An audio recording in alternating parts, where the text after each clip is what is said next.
Hi ಎಲ್ಲರಿಗೂ ನಮಸ್ಕಾರ. Welcome back to our YouTube channel. So ಇವತ್ತಿನ ತರಗತಿಯಲ್ಲಿ ಮುಂದಿನ 20 ಪ್ರಶ್ನೆಗಳನ್ನ ನೋಡ್ತಾ ಹೋಗೋಣ. ಬಲ ಮತ್ತು ಒತ್ತಡ ಇದಕ್ಕೆ ಸಂಬಂಧಿಸಿದಂತೆ. ಸೊ ಈಗ ಮೊದಲನೇ ಪ್ರಶ್ನೆ, 31ನೇ ಪ್ರಶ್ನೆ. ವಾಯುಮಂಡಲದ ಗಾಳಿಯ ತೂಕದಿಂದ ಉಂಟಾಗುವಂತಹ ಒತ್ತಡವನ್ನ ಏನಂತ ಕರಿತೀವಿ? ನೋಡಿ, ವಾಯುಮಂಡಲದಲ್ಲಿ ಇರುವಂತಹ ಗಾಳಿಯ ತೂಕದಿಂದ ಉಂಟಾಗುವಂತಹ ಒತ್ತಡವನ್ನ ನಾವು ವಾಯುಮಂಡಲದ ಒತ್ತಡ ಅಂತ ಹೇಳಿ ಕರಿತೀವಿ. ಇನ್ನು ರಬ್ಬರು ಹೀರು ಬಟ್ಟಲನ್ನ ನಯವಾದ ಗೋಡೆಗೆ ಒತ್ತಿದಾಗ ಅದು ಅಂಟಿಕೊಳ್ಳೋದಕ್ಕೆ ಕಾರಣ ಏನು ಅಂತ ಇದೆ. ಕಾರಣ ಏನು ಅಂದ್ರೆ ಹೊರಗಿನ ವಾಯುಮಂಡಲದ ಒತ್ತಡ ಇರುತ್ತೆ. ಹಾಗಾಗಿ ಅಂದ್ರೇನು, ಈಗ ಒತ್ತಿದಾಗ ಬಟ್ಟಲಿನೊಳಗಡೆ ಇರುವಂತಹ ಗಾಳಿ ಏನಾಗುತ್ತೆ, ಹೊರಗಡೆ ಹೋಗುತ್ತೆ. ಸೊ ಹೊರಗಿನ ವಾಯುಮಂಡಲದ ಒತ್ತಡ ಅದನ್ನ ಗೋಡೆಗೆ ಅಂಟಿಕೊಳ್ಳುವಂತೆ ಅದು ಮಾಡುತ್ತೆ. ಸೊ ಹೀಗಾಗಿ ಭೂಮಿಯ ಮೇಲ್ಮೈಯಿಂದ ಎತ್ತರಕ್ಕೆ ಹೋದಂತೆ ವಾಯುಮಂಡಲದ ಒತ್ತಡ ಏನಾಗುತ್ತೆ? ನೋಡಿ, ಭೂಮಿಯ ಮೇಲ್ಮೈಯಿಂದ ಎತ್ತರಕ್ಕೆ ಹೋದಂತೆ ವಾಯುಮಂಡಲದ ಒತ್ತಡ ಏನಾಗುತ್ತೆ, ಅದು ಕಡಿಮೆ ಆಗುತ್ತೆ. This is the point to be noted. Okay. ಇನ್ನು 34ನೇ ಪ್ರಶ್ನೆ. ಪರ್ವತಾರೋಹಿಗಳಿಗೆ ಎತ್ತರ ಪ್ರದೇಶಗಳಲ್ಲಿ ಮೂಗಿನಿಂದ ರಕ್ತಸ್ರಾವ ಆಗೋದಕ್ಕೆ ಕಾರಣ ಏನು? ನೋಡಿ, ಪರ್ವತಾರೋಹಿಗಳಿಗೆ ಎತ್ತರದ ಪ್ರದೇಶಗಳಲ್ಲಿ ಮೂಗಿನಿಂದ ರಕ್ತಸ್ರಾವ ಯಾಕೆ ಉಂಟಾಗುತ್ತೆ ಅಂದ್ರೆ ಕಾರಣ ಇಷ್ಟೇ. ಹೊರಗಿನ ವಾಯುಮಂಡಲದ ಒತ್ತಡ ಏನಾಗುತ್ತೆ ಅಂದ್ರೆ, ಇವಾಗ ನೀವು ನೋಡಿದ್ರಿ, ಎತ್ತರದ ಪ್ರದೇಶಗಳಿಗೆ ಹೋಗ್ತಾ ಹೋಗ್ತಾ ವಾಯುಮಂಡಲದ ಒತ್ತಡ ಕಡಿಮೆ ಆಗುತ್ತೆ. ಸೊ ಇವಾಗ ಪರ್ವತಾರೋಹಿಗಳು ಎತ್ತರದ ಪ್ರದೇಶಗಳನ್ನ ತಲುಪುವಾಗ ಏನಾಗುತ್ತೆ, ಹೊರಗಿನ ವಾಯುಮಂಡಲದ ಒತ್ತಡ ಕಡಿಮೆ ಆಗಿ ದೇಹದೊಳಗಿನ ರಕ್ತದೊತ್ತಡ ಹೆಚ್ಚಾಗುತ್ತೆ. ಸೊ ಹಾಗಾಗಿ ಮೂಗಿನಿಂದ ರಕ್ತ ಸ್ರಾವ ಆಗೋದಕ್ಕೆ ಕಾರಣ ಆಗುತ್ತೆ. ನಮ್ಮ ದೇಹದೊಳಗಿನ ಒತ್ತಡವು ವಾಯುಮಂಡಲದ ಒತ್ತಡಕ್ಕೆ ಹೋಲಿಸಿದ್ರೆ ಹೇಗಿರುತ್ತೆ ಅಂತ ಕೇಳಿದರೆ, ನೋಡಿ, ನಮ್ಮ ದೇಹದೊಳಗಡೆ ಇರುವಂತ ಒತ್ತಡ ವಾಯುಮಂಡಲದ ಒತ್ತಡಕ್ಕೆ ಅದು ಸಮನಾಗಿರುತ್ತೆ. ಓಕೆ. ಹೀಗಾಗಿ ನಮ್ಗೆ ಗಾಳಿಯ ಭಾರದ ಅನುಭವ ನಮ್ಗೆ ಆಗೋದಿಲ್ಲ. ಇವಾಗ ಇದನ್ನ ಪ್ರಶ್ನೆ ಇನ್ನೊಂದ್ ತರನು ಕೇಳ್ಬೋದು, ನಮ್ಗೆ ಯಾಕೆ ಗಾಳಿಯ ಭಾರದ ಅನುಭವ ಯಾಕೆ ಆಗೋದಿಲ್ಲ ಅಂತ ಕೇಳ್ತಾರೆ. ಸೊ ಅವಾಗ ಉತ್ತರ ಏನಾಗಿರ್ಬೇಕು, ನಮ್ಮ ದೇಹದೊಳಗಿನ ಒತ್ತಡ ವಾಯುಮಂಡಲದ ಒತ್ತಡಕ್ಕೆ ಸಮ ಆಗಿರುತ್ತೆ, ಅದಕ್ಕೋಸ್ಕರ ಅಂತ. ಇನ್ನು 36ನೇ ಪ್ರಶ್ನೆ. ಗಾಳಿಯಲ್ಲಿ ಹಾರುವ ಬಾಣದ ಮೇಲೆ ವರ್ತಿಸುವಂತಹ ಪ್ರಮುಖ ಬಲಗಳು ಯಾವುವು? ಗಾಳಿಯಲ್ಲಿ ಹಾರುವ ಬಾಣದ ಮೇಲೆ, ಈಗ ಒಂದು ಬಾಣ ಹೋಗಿದೆ. ಓಕೆ. ಸೊ ಅಲ್ಲಿ ಗಾಳಿಯಲ್ಲಿ ಹಾರುವಂತ ಈ ಒಂದು ಬಾಣದ ಮೇಲೆ ವರ್ತಿಸುವಂತ ಬಲಗಳು ಯಾವ್ಯಾವು?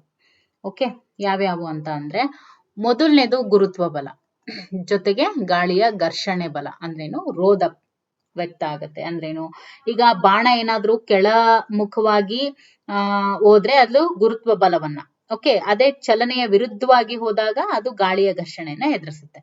ಕೆಳಮುಖವಾಗಿ ಹೋದ್ರೆ ಅದು ಗುರುತ್ವ ಬಲವನ್ನ, ಚಲನೆಯ ವಿರುದ್ಧವಾಗಿ ನೋಡಿದಾಗ ಅದು ಗಾಳಿಯ ಘರ್ಷಣೆಯನ್ನ.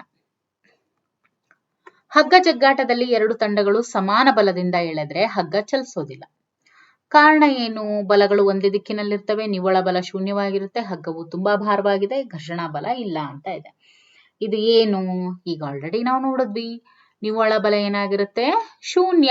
ಯಾಕೆ ಅಂದ್ರೆ ನೋಡಿ, ಒಂದು ವಸ್ತು ಇದೆ, ವಿರುದ್ಧ ದಿಕ್ಕಿನಲ್ಲಿ ಎರಡೂ ಕೂಡ ಸಮಾನ ಬಲದಿಂದ ಎಳೆದಾಗ ಏನಾಗುತ್ತೆ ಅಂತ ಕೇಳಿದಾಗ ನಿವ್ವಳ ಬಲ ಅಂದ್ರೆ ನಿವ್ವಳ ಬಲ ಏನಾಗಿರುತ್ತೆ ಅನ್ನೋ ಪ್ರಶ್ನೆ ನಾವು ಹಿಂದಿನ ಒಂದು ವಿಡಿಯೋದಲ್ಲಿ ನೋಡಿದ್ವಿ. ಅದ್ರ ನಿವ್ವಳ ಬಲ ಶೂನ್ಯ ಆಗಿರುತ್ತೆ ಅಂತ. ಸೊ ಅದ್ರ ಮೇಲೆ ಇದು ಒಂದು ಅಪ್ಲೈಡ್ ಕ್ವೆಶನ್. ಏನು? ಹಗ್ಗ ಜಗ್ಗಾಟದಲ್ಲಿ 2 ತಂಡಗಳು ಸಮಾನ ಬಲದಿಂದ ಎಳೆದ್ರೆ ಹಗ್ಗ ಚಲಿಸೋದಿಲ್ಲ. ಕಾರಣ ಏನು ಅಂದ್ರೆ ನಿವ್ವಳ ಬಲ ಶೂನ್ಯ ಆಗಿರುತ್ತೆ. ನಾವು ನೆಲದ ಮೇಲೆ ನಡೆಯೋದಕ್ಕೆ ಸಾಧ್ಯವಾಗೋದಕ್ಕೆ ಕಾರಣವಾದಂತಹ ಪ್ರಮುಖ ಬಲ ಏನು ಅಂದ್ರೆ ಅದು ಘರ್ಷಣಾ ಬಲ. ಓಕೆ. ಇನ್ನು ಟ್ಯೂಬ್ ನಿಂದ ಪೇಸ್ಟ್ ಹೊರ ತೆಗಿಬೇಕು ಅಂದ್ರೆ ನಾವು ಪ್ರಯೋಗಿಸುವಂತಹ ಬಲ ಯಾವುದು? ಸ್ನಾಯು ಬಲ. ಹೌದು ತಾನೆ? ನಾವೇನ್ ಮಾಡ್ತೀವಿ, ಕೈ ಹಾಕಿ ಹಂಗೆ ಹಂಗೆ ಹಂಗೆ ಎಳಿತೀವಿ, ಹೌದಲ್ವಾ? ಪ್ರೆಷರ್ ಕೊಡ್ತೀವಿ ಮೇಲ್ ಬರಕ್ಕೆ, ಆ ಟ್ಯೂಬ್ ಅಲ್ಲಿ ಇರೋದು ಹೊರಗಡೆ ಬರ್ಲಿ ಅಂತ. ಇನ್ನು 40ನೇ ಪ್ರಶ್ನೆ. ಬಲವನ್ನ ಅಳೆಯುವಾಗ ಯಾವುದನ್ನ ಸೂಚಿಸುವುದು ಮುಖ್ಯ? ಈಗ ನಾವು ಬಲ, ಫೋರ್ಸ್ ಅನ್ನ ಅಳಿತಾ ಇದೀವಿ, ಅವಾಗ ಯಾವುದನ್ನ ಸೂಚಿಸುವುದು ಮುಖ್ಯ? ಫೋರ್ಸ್. ಓಕೆ, ಯಾವುದನ್ನ ಸೂಚಿಸುವುದು ಮುಖ್ಯ? ಯಾವುದನ್ನ ಸೂಚಿಸುವುದು ಮುಖ್ಯ ಅಂತ ಕೇಳಿದರೆ, ಯಾವುದನ್ನ ಅಂತ ಹೇಳಿದ್ರೆ ನೋಡಿ, ಬಲ ಅನ್ನೋದು ನಾವು ಈಗ ಈಸ್ಟ್, ವೆಸ್ಟ್, ನಾರ್ತ್, ಸೌತ್ ಅಂತ ತಗೊಂಡ್ರೆ ಬಲ ಅನ್ನೋದು ಎಲ್ಲಾ ದಿಕ್ಕುಗಳಲ್ಲೂ ಕೂಡ ನಾವು ಪ್ರಯೋಗಿಸಬಹುದು. ಅದಕ್ಕೆ ತನ್ನದೇ ಆದಂತಹ ದಿಕ್ಕು ಇದೆ, ಹೌದಲ್ವಾ? ಸೊ ಬಲವನ್ನ ಅಳೆಯುವಾಗ ನಾವು ದಿಕ್ಕನ್ನ ಸೂಚಿಸ್ತೀವಿ, ಹೌದಲ್ವಾ? ಜೊತೆಗೆ ಎಷ್ಟು ಪ್ರಮಾಣದ ಬಲ, ನೀನ್ ಸ್ವಲ್ಪ ಬಲ ಪ್ರಯೋಗಿಸಿದ್ಯಾ ಅಥವಾ ಜಾಸ್ತಿ ಬಲ ಪ್ರಯೋಗಿಸಿದ್ಯಾ ಅಂತ ಹೇಳಿ ನಾವು ಕ್ಯಾಲ್ಕುಲೇಟ್ ಮಾಡ್ತೀವಿ. ಸೊ ಹಾಗಾಗಿ ಪರಿಮಾಣ ಮತ್ತು ದಿಕ್ಕು ಎರಡನ್ನೂ ಕೂಡ ನಾವು ಸೂಚಿಸೋದು ಮುಖ್ಯ. ಆಕಾಶ ಬುಟ್ಟಿ ಉಬ್ಬಲು ಕಾರಣ ಏನು? ಆಕಾಶ ಬುಟ್ಟಿ ಅಂದ್ರೆ ಬಲೂನ್, ಪಿ ಅಂತ ಏನ್ ಹೇಳ್ತೀವಲ್ಲ, ಅದು ಉಬ್ಬೋದಕ್ಕೆ ಕಾರಣ ಏನು ಅಂದ್ರೆ ಹೊರಗಿನ ಗಾಳಿಯ ಒತ್ತಡ, ಒಳಗಿರುವ ಅನಿಲದ ಅಣುಗಳು, ಗೋಡೆಗಳ ಮೇಲೆ ಹಾಕುವ ಒತ್ತಡ, ರಬ್ಬರ್ನ ಗುಣ, ಗುರುತ್ವ ಬಲ ಅಂತ ಇದೆ.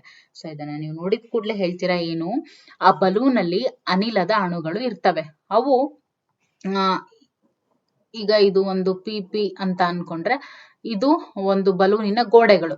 ಸೊ ನಾವು ಊದ್ತಾ ಊದ್ತಾ ಊದ್ತಾ ಏನಾಗುತ್ತೆ, ಈ ಅನಿಲಗಳ ಒತ್ತಡ ಗೋಡೆ ಮೇಲೆ ಹಾಕುತ್ತೆ. ಸೊ ಹಾಗಾಗಿ ಅದು ಉಬ್ಬುತ್ತೆ. ಪ್ಲಾಸ್ಟಿಕ್ ಬಾಟಲಿಯ ತಳಭಾಗದಲ್ಲಿ ಸಮಾನ ಎತ್ತರದಲ್ಲಿ 4 ರಂಧ್ರಗಳನ್ನ ಮಾಡಿದ್ರೆ ನೀರು ಹೇಗೆ ಹೊರ ಬರುತ್ತೆ ಅಂತ ಕೇಳಿದರೆ, ಈಗ ಒಂದು ಪ್ಲಾಸ್ಟಿಕ್ ಬಾಟಲ್ ಇದೆ. This is one plastic bottle. Okay, ತಳಭಾಗದಲ್ಲಿ 4 ಸಮಾನ ಎತ್ತರದಲ್ಲಿ ರಂಧ್ರಗಳನ್ನ ಮಾಡಿದ್ರೆ, ಸಮಾನ ಎತ್ತರದಲ್ಲಿ ನಾವು ರಂಧ್ರಗಳನ್ನ ಮಾಡಿದ್ರೆ ನೀರು ಹೇಗೆ ಹೊರ ಬರುತ್ತೆ ಅಂತ ಕೇಳಿದರೆ, ಹೆಂಗೆ ಅಂದ್ರೆ ಎಲ್ಲಾ ರಂಧ್ರಗಳಿಂದ ಕೂಡ ಅದು ಸಮಾನ ದೂರದಲ್ಲಿನೇ ಬೀಳುತ್ತೆ. ಅಂದ್ರೆ ಇದು ಇಲ್ಲಿಂದ ಬೀಳುತ್ತೆ, ಇದು ಇಲ್ಲಿಂದ ಬೀಳುತ್ತೆ, ಇದು ಇಲ್ಲಿಂದ ಬೀಳುತ್ತೆ, ಇದು ಇಲ್ಲಿಂದ ಬೀಳುತ್ತೆ. ಅಂದ್ರೇನು, ಯಾವ ತರ ನಾವು ಸಮಾನ ಎತ್ತರ ಮಾಡಿರ್ತೀವಲ್ಲ ಅದು ಸಮಾನ ಅಂತರದಿಂದನೇ ನೀರು ಕೂಡ ಏನಾಗುತ್ತೆ, ಸಮಾನ ದೂರದಲ್ಲಿನೇ ಅದು ಬೀಳುತ್ತೆ. ಓಕೆ, ಅಂದ್ರೆ ಒಂದೇ ಆಳದಲ್ಲಿ ದ್ರವದ ಒತ್ತಡ ಸಮನಾಗಿರುತ್ತೆ ಅನ್ನುವಂತ ತತ್ವವನ್ನ ಇದು ಸಾಬೀತುಪಡಿಸುತ್ತೆ. ಅಂದ್ರೆ ಒಂದೇ ಆಳದಲ್ಲಿ ದ್ರವದ ಒತ್ತಡ ಏನಾಗಿರುತ್ತೆ, ಸಮವಾಗಿ ಇರುತ್ತೆ. ಓಕೆ, ಎಲ್ಲಾ ರಂಧ್ರಗಳಿಂದ ಸಮಾನ ದೂರದಲ್ಲಿ ಅದು ಬೀಳುತ್ತೆ. ಓಕೆ, ಮೇ ಬಿ ನಾನು ಇದನ್ನ ರಾಂಗ್ ಆಗಿ ಹಾಕಿದೀನಿ ಅನ್ಸುತ್ತೆ. ಇದು ರೈಟ್ ಆಗಿ ಹೇಗಿರ್ಬೇಕು ಅಂದ್ರೆ, ತಳಭಾಗದಲ್ಲಿ ಸಮಾನ ಎತ್ತರ ನೋಡಿ, ಇಲ್ಲಿಂದ ಇಲ್ಲಿಗೆ ಎತ್ತರ ಸೇಮ್, ಇಲ್ಲಿಂದ ಇಲ್ಲಿಗೆ ಎತ್ತರ ಸೇಮ್, ಇಲ್ಲಿಂದ ಇಲ್ಲಿಗೆ ಎತ್ತರ ಸೇಮ್, ಇಲ್ಲಿಂದ ಇಲ್ಲಿಗೂ ಎತ್ತರ ಸೇಮ್. ಸೊ ಹೌದಲ್ವಾ? So this is the right one. So ಈ ರೀತಿ ಸಮಾನ ಎತ್ತರದಲ್ಲಿ 4 ರಂಧ್ರಗಳನ್ನ ನಾವು ಮಾಡಿದಾಗ ನೀರು ಕೂಡ ಸಮಾನ ದೂರದಲ್ಲಿನೇ ಬೀಳುತ್ತೆ. ಸೊ ಇದು ಯಾವ ತತ್ವವನ್ನ ಸಾಬೀತು ಮಾಡುತ್ತೆ ಅಂದ್ರೆ, ಒಂದೇ ಆಳದಲ್ಲಿ ದ್ರವದ ಒತ್ತಡ ಯಾವಾಗ್ಲೂ ಸಮನಾಗಿರುತ್ತೆ ಅನ್ನೋದನ್ನ ಹೇಳುತ್ತೆ. ಯಾವುದೇ ದ್ರವದಲ್ಲಿ ಆಳ ಹೆಚ್ಚಾದಂತೆ ಅದ್ರ ಒತ್ತಡ ಏನಾಗುತ್ತೆ, ಯಾವುದೇ ಒಂದು ದ್ರವದಲ್ಲಿ ಆಳ ಹೆಚ್ಚಾದಂತೆ ದ್ರವದ ಒತ್ತಡ ಏನಾಗುತ್ತೆ, ದ್ರವದ ಒತ್ತಡ ಕೂಡ ಹೆಚ್ಚಾಗುತ್ತೆ. ಈಗ ಆಳ ಹೆಚ್ಚಾದಂತೆ ಒತ್ತಡ ಏನಾಗುತ್ತೆ, ಜಾಸ್ತಿ ಆಗುತ್ತೆ. ಇನ್ನು 44ನೇ ಪ್ರಶ್ನೆ, ಕೆಳಗಿನವುಗಳಲ್ಲಿ ಯಾವುದು ಅಸಂಪರ್ಕ ಬಲಕ್ಕೆ ಉದಾಹರಣೆ ಆಗಿದೆ? ಸ್ನಾಯುಬಲ, ಸಂಪರ್ಕ, ಘರ್ಷಣೆ, ಇದಕ್ಕೂ ಕೂಡ ಸಂಪರ್ಕ ಬೇಕು. ಇನ್ನು ಗಾಳಿಯ ರೋಧ ಮತ್ತೆ ಗುರುತ್ವ ಬಲ ಅಂತ ಇದೆ. ಗುರುತ್ವ ಬಲ ಕೂಡ ಏನು, ಅದು ಸಂಪರ್ಕ ಬಲ ಅಂತ ಹೇಳ್ತೀವಿ, ಟಚ್ ಆಗುತ್ತೆ. ಬಟ್ ಗಾಳಿಯ ರೋಧ ಏನಿದೆಯಲ್ಲ,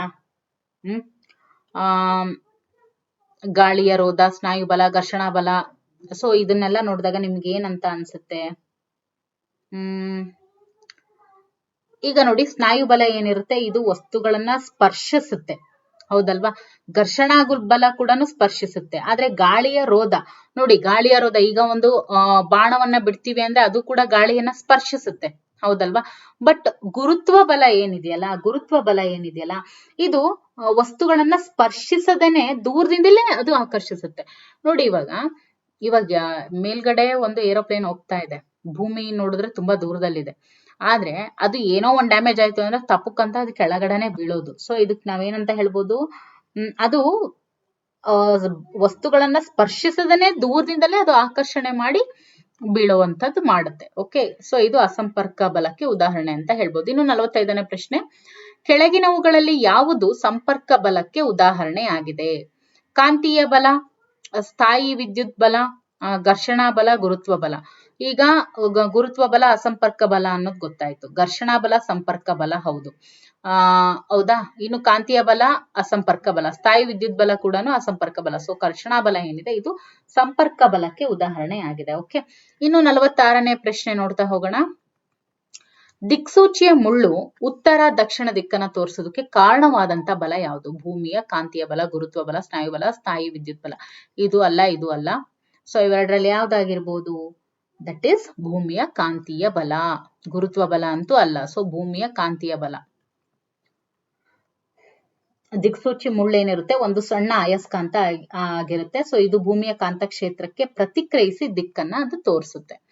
ಒಂದು ವಸ್ತುವಿನ ವೇಗವನ್ನ ಕಡಿಮೆ ಮಾಡೋದಕ್ಕೆ ಬಲವನ್ನ ಯಾವ ದಿಕ್ಕಿನಲ್ಲಿ ನಾವು ಪ್ರಯೋಗಿಸಬೇಕು? ಒಂದು ವಸ್ತು ಓಕೆ, ಹೋಗ್ತಾ ಇದೆ. ಅದ್ರ ವೇಗವನ್ನ ನಾವು ಕಡಿಮೆ ಮಾಡಬೇಕು ಅಂದ್ರೆ ಬಲವನ್ನ ಯಾವ ದಿಕ್ಕಿನಲ್ಲಿ ಪ್ರಯೋಗಿಸ್ಬೇಕು? ಚಲನೆಯ ದಿಕ್ಕಿನಲ್ಲಿ ಪ್ರಯೋಗಿಸ್ಬೇಕಾ, ಅಥವಾ ಚಲನೆಯ ವಿರುದ್ಧ ದಿಕ್ಕಿನಲ್ಲಿ ಪ್ರಯೋಗಿಸ್ಬೇಕಾ, ಅಥವಾ ಲಂಬವಾಗಿ ನಾವು ಪ್ರಯೋಗಿಸ್ಬೇಕಾ, ಅಥವಾ ಯಾವುದೇ ದಿಕ್ಕಿನಲ್ಲಿ ಪ್ರಯೋಗಿಸ್ಬೋದಾ ಅಂತ ಇದೆ. ಅದೇನ್ ಮಾಡ್ಬೇಕು, ಒಂದು ವಸ್ತುವಿನ ವೇಗವನ್ನ ನಾವು ಕಡಿಮೆ ಮಾಡ್ಬೇಕು ಅಂದ್ರೆ ಏನು? ಇವಾಗ ಫಾರ್ ಎಕ್ಸಾಂಪಲ್ ಒಂದು ಕಾರ್ ಹೋಗ್ತಾ ಇದೆ, ಅದು ನಿಧಾನಕ್ಕೆ ಹೋಗುತ್ತೆ. ಯಾವಾಗ ಅದ್ರ ಎದುರುಗಡೆ ಇನ್ನೊಂದು ಕಾರ್ ಬಂದ್ರೆ ಏನಾಗುತ್ತೆ, ಅದು ಸ್ವಲ್ಪ ನಿಧಾನಕ್ಕೆ ಹೋಗುತ್ತೆ, ಹೌದಲ್ವಾ? ಸೊ ವಿರುದ್ಧ ದಿಕ್ಕಿನಲ್ಲಿ, ಚಲನೆಯ ವಿರುದ್ಧ ದಿಕ್ಕಿನಲ್ಲಿ ಪ್ರಯೋಗಿಸ್ಬೇಕಾಗುತ್ತೆ. ಸ್ಥಾಯಿ ವಿದ್ಯುತ್ ಬಲವು ಒಂದು ಡ್ಯಾಶ್ ಬಲವಾಗಿದೆ. ಯಾವ ಬಲ ಇದು? ಅಸಂಪರ್ಕ ಬಲ. ಯಾಕೆ ಅಂದ್ರೆ ನೋಡಿ, ಒಂದು ಸ್ಟ್ರಾನ ನಾವು ಚೆನ್ನಾಗಿ ಉಜ್ಬಿಟ್ಟು ಇನ್ನೊಂದು ನೀಡಲ್ಗೆ ನಾವು ಅಂದಾಗ ಏನಾಗುತ್ತೆ, ಅದು ಆಕರ್ಷಣೆ ಉಂಟಾಗುತ್ತೆ. ಸೊ ಇದು ಅಸಂಪರ್ಕ ಬಲಕ್ಕೆ ಉದಾಹರಣೆ ಆಗುತ್ತೆ. ಅಂದ್ರೆ ಆವೇಶಭರಿತ ವಸ್ತು ಮತ್ತೊಂದು ವಸ್ತುವನ್ನ ದೂರದಿಂದನೇ ಆಕರ್ಷಿಸುತ್ತೆ ಅಥವಾ ವಿಕರ್ಷಿಸುತ್ತೆ. ಈ ರೀತಿ ಸಾಧ್ಯ ಆಗೋದ್ರಿಂದ ಅದು ಅಸಂಪರ್ಕ ಬಲ. ಇನ್ನು 49ನೇ ಪ್ರಶ್ನೆ, ಒಂದು ವಸ್ತುವು ನಿಶ್ಚಲ ಸ್ಥಿತಿಯಲ್ಲಿದ್ದರೆ ಅದರ ವೇಗ ಎಷ್ಟು? ಅಂದ್ರೆ ಒಂದು ವಸ್ತು 0 ಸ್ಟೇಟ್ ಅಲ್ಲಿ ಇದೆ, ಅಂದ್ರೆ ಅಟ್ ರೆಸ್ಟ್, ಅಂದ್ರೆ ಅದು ಏನು ಮಾಡ್ತಿಲ್ಲ, ಆರಾಮಾಗಿದೆ. ಸೊ ಹಾಗಾದ್ರೆ ಅದರ ವೇಗ ಏನು ಅಂತ ಕೇಳಿದರೆ, ಅದರ ವೇಗ ಎಷ್ಟು ಅಂತ ಹೇಳಿದ್ರೆ ದಟ್ ಇಸ್ 0. ರೆಸ್ಟ್ ಅಲ್ಲಿ ಇದ್ದಾಗ ಏನಿರುತ್ತೆ? ರೆಸ್ಟ್ ಅಲ್ಲಿ ಇದೆ ಅಂದ್ರೆ ಅದರ ಒಂದು ವೇಗ 0 ಆಗಿರುತ್ತೆ. ಇನ್ನು ಸಿರಿಂಜ್ಗೆ ಔಷಧವನ್ನ ಎಳೆದುಕೊಳ್ಳಲು ಸಹಾಯ ಮಾಡುವಂತ ಭೌತಶಾಸ್ತ್ರದ ತತ್ವ ಯಾವುದು? ವಾಯುಮಂಡಲದ ಒತ್ತಡ, ಘರ್ಷಣಾ ಬಲ, ಸ್ಥಾಯಿ ವಿದ್ಯುತ್ ಬಲ, ಕಾಂತೀಯ ಬಲ ಅಂತ ಇದೆ. ಇದಕ್ಕೆ ಉತ್ತರ ಏನು ಅಂದ್ರೆ ವಾಯುಮಂಡಲದ ಒತ್ತಡ. This is very important. ಇಂತಹ ಎಲ್ಲ ಪ್ರಶ್ನೆಗಳನ್ನು ಕೂಡ ಈಗ ಆಲ್ರೆಡಿ ಕೇಳಿರೋಂಥವು. ಆಮೇಲೆ ಇಂಥವನ್ನೇ ನಮ್ಗೆ ಪ್ರಶ್ನೆ ಆಗಿ ಕೇಳೋದು, ಶಿಕ್ಷಕರಿಗೆ ಇಂಥ ಪ್ರಶ್ನೆಗಳನ್ನೇ ಕೇಳೋದು, ಜೊತೆಗೆ TET ನಲ್ಲೂ ಕೂಡ ಇಂಥ ಪ್ರಶ್ನೆಗಳನ್ನೇ ಕೇಳೋದು. ಓಕೆ, ಅಪ್ಲೈಡ್ ಕ್ವೆಶನ್ಸ್ ಅಂತ ಹೇಳ್ತೀವಿ. Okay, so thank you for watching.